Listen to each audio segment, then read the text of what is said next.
admission प्रसेसा जुलाइनिफ्रायनो start जादों थांनाय जुलाइ फार्स्ट माबानिफ्रायनो आरो बियो सम्भब सेप्टेम्बरसिमा थागोन आरोखि केकेनि एडमिसनाथ' दा कमप्लिटलि अनलाइन बियो बेखौ जोङो केके हेन्डिक स्टेट अपेन इउनिभार्सिटिनि जेनाखि वेबसाइट बे वेबसाइटआव थांनानै वेबसाइटनि माबाया बे kkHSOU.in तो बेवहाय थांबानो एडमिशना माने एडमिशननि जेनाखि प्रसेस जेनाखि स्टेप्स बेफोरो मोनफा मोनफा नुजायो आरोखि माखासे क्वेरिसफोरनि थाखाय नोंथांनाव डाइरेक्ट माबा कन्टेक्ट खालामनो थाखाय कन्टेक्टबो खालामनो हागोन बिनि थाखाय कन्टेक्ट खालामनो जादों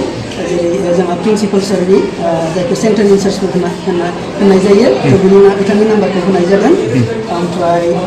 कअर्डिनेटर आंनि नाम्बार बेखौबो होनाय जादों आरो बेजों लोगोसे जोंहा अफिस एसिस्टेन्ट मिस्टार जिराद हाजवारि बिनि नाम्बारखौबो होनाय जादों बेवहाय बिथांमोनहा गोसो गोनां जेनाखि बिथांमोन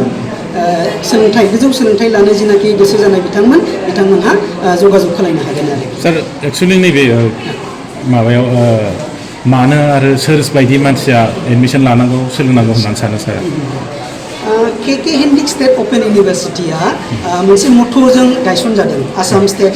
गभर्नमेन्टनि मोनसे लेजिस्लेशननि गेजेरजों तो बिसोरनि आसल थांखियानो जाहैबाय एजुकेशन बियन्ड बेरियार्स माने हेंथा गैयाजासे सोलोंथाइ होनो हानाय आरोखि दा जोङो रेगुलार कलेज बा इउनिभार्सिटिफोराव फरायनोब्ला माखासे फर्मेलिटिसफोर दङ जेरै माखासे बैसो सहैब्ला जोङो एडमिशन लानो हाया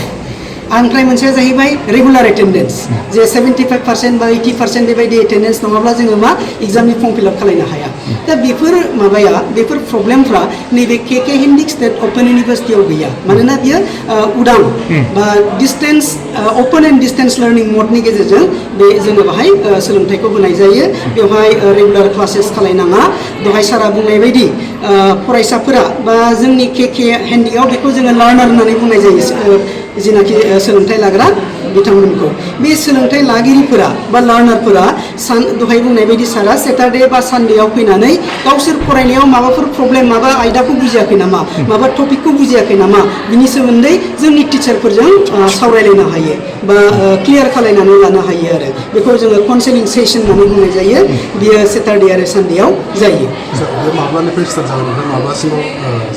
बे एडमिशन प्रसेसा जुलाइनिफ्रायनो स्टार्ट जादों थांनाय जुलाइ फार्स्ट माबानिफ्रायनो आरो बियो सम्भब सेप्टेम्बरसिमा थागोन आरोखि डकुमेन्ट्सनि बेलायाव जोंनो आइडि प्रुफ मोनसे नांगौ ओमफ्राय रिसेन्ट जेनाखि पास जानाय बिनि जेनाखि सार्टिफिकेट मार्कशिट बेफोरखौ जोंनो नांगौ आरोखि जेनेबा बिएआव एडमिशन लानोब्ला हायार सेकेन्डारि पास जानायनि एडमिट मार्कशिट बा मास्टार डिग्रियाव एडमिशन लानोब्ला ग्रेजुवेसननि एडमिट मार्कशिट बेखौ नांगोन एडमिशननि फिसा माबायाव मा होनो जोंनि ग्रेजुवेट जेनाखि लेभेल इउजि लेभेल बेहाय 3000 सामथिं आरो मास्टार डिग्रिनि बेलायाव 6000 सामथिं टेक्सटबुकनि बेलाया बेनो जे बिथांमोनहा इउनिभार्सिटिनिफ्राय SLM सेल्फ लार्निं मेटेरियल्स बिथांमोनहा फाथायहरो आरोखि आरो बिनि फिसा बे एडमिशन लानायावनो हाबनानै थाफाखायो तो बिथांमोनहा बेखौ फाथायहरो जोंनाव एडमिशन जोबनाय लोगो लोगो आरो जों बेखौ जोंनि बे स्टाडि सेन्टारनिफ्राय डिस्ट्रिबिउट खालायो जोंनि लार्नारफोरनो